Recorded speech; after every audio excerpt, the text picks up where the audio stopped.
According to CBS, the Chicago Bears have the worst head coach in the NFL. Let's talk about it.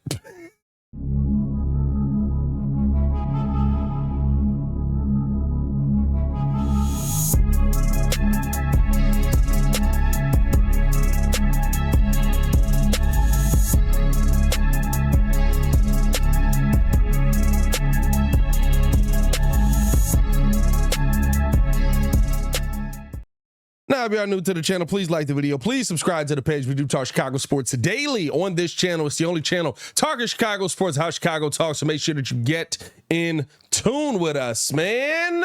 So CBS has come out with its rankings of head coaches in the NFL. Number one, Andy Reid. No question there. But number one is not what we're concerned about here. I actually like some of the top 10, and we'll talk about that as well.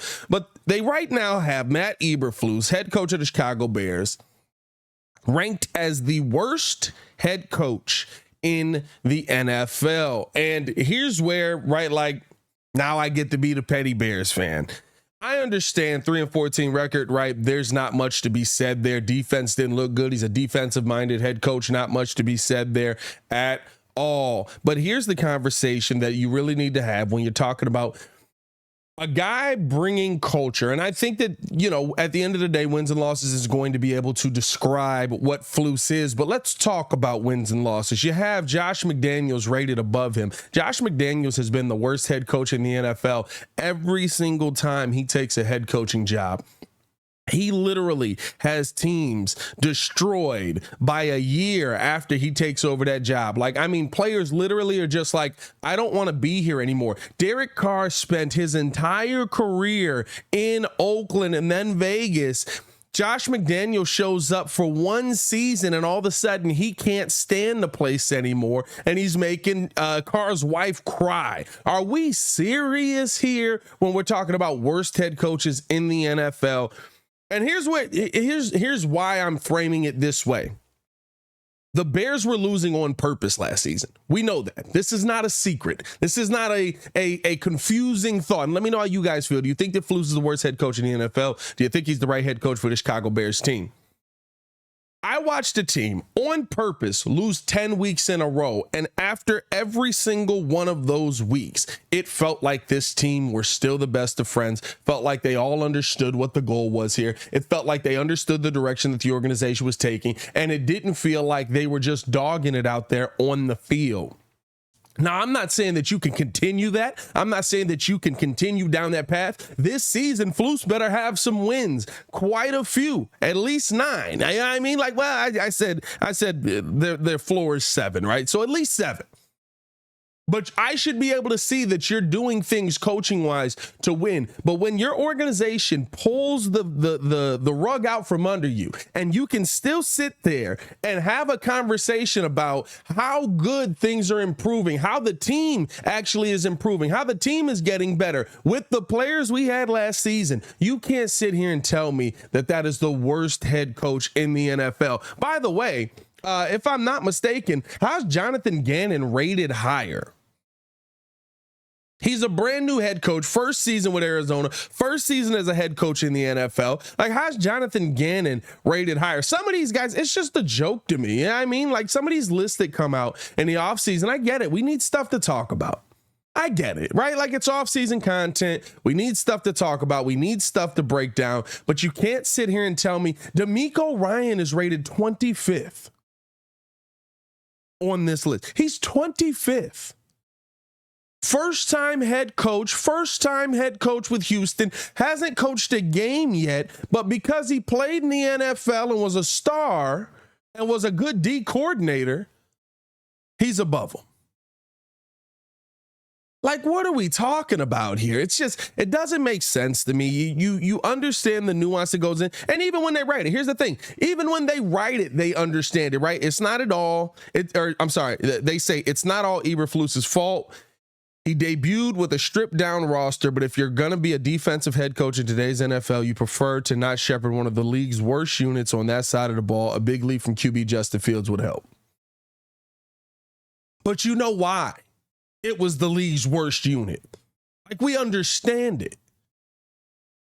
Like I'm not a fan of just let's make content to make content. That's not what that's not why we're doing this. I get this, right? These guys are paid writers. You gotta come up with something to talk about, and lists is the easiest thing to do. But let's put a little bit more thought into this. Let's not just say, well, he was the worst because, you know, they had the worst team in the NFL. That's not always the case. We've seen teams sit there at the bottom of the league, right, with good head coaches in place, right? Like, I mean, like, it's mind-boggling to me when we have these types of conversations. It's mind-boggling to me when we sit here and we don't look at the situation versus what actually happened, right? We're just looking at, okay, he's 3-14, worst head coach. We're not looking at the fact that his best wide receiver on that team was Equinemius St. Brown by design. And it's not bad drafting, it's not bad choices, it's none of that. It's just by design. We're not looking at the fact that the organization came in with the mindset of, hey, we're not doing anything here. And even though we're saying that in the article, and I want to give credit to Cody Benjamin, well-written article, right? Well-worded, I should say. Even though we're saying that, right? Like some of the guys that are above him, we know he can run, Josh McDaniels, we know he can run the Patriots offense, which is why he basically remade the old Patriots in Las Vegas this offseason. But adversity has tended to dent, not strengthen, his teams in two different gigs as the head man. Two different jobs now. And by the way, this is taking everything into account.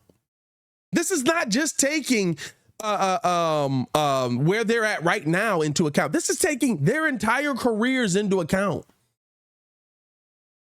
And listen, I love Andy Reid. I love the tactician that Andy Reid is.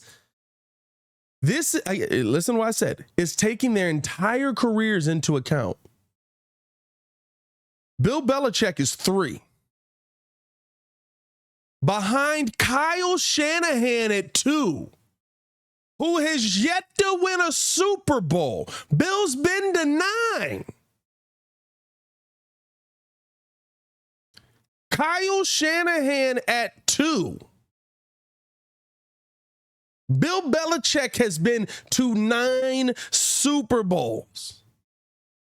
Now, if we're talking about situation and all of that, right? Like, of course, the 49ers are in a better situation right now than where the New England Patriots are. You feel like, okay, Kyle Shanahan's probably going to have a better season than Bill Belichick. That's fine. But clearly, based on how we're writing about these guys, we're taking their entire careers into account as coaches. And you have Bill Belichick 2. 3. I take it back. It's not a well-written article. It makes no sense. There's no continuity to it. And that's why, to me, when I look at Flus at 32, like, what conversation are we really having here? You have to talk about what a leader is able to do when he's given nothing.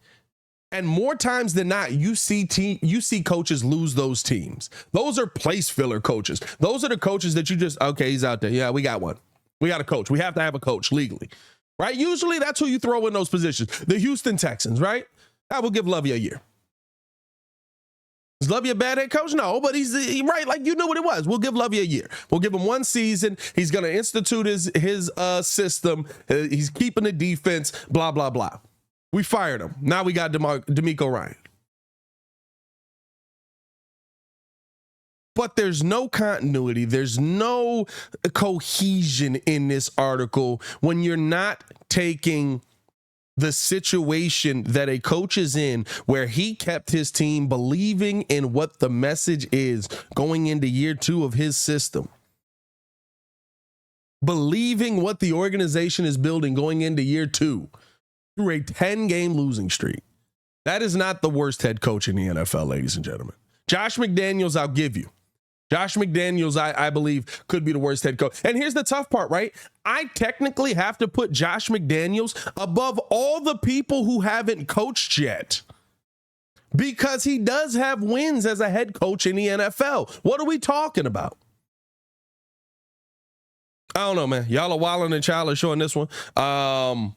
Let me know how you guys feel in the comments below. I'll be down there talking with you as well. Hit that like button, subscribe to the page, all that good stuff, man. Appreciate you guys for tuning in and showing love. As always, it's your boy Pat the Designer, back at it again. It's super off-season content now, dog. Y'all stay safe out there, Chicago. Peace.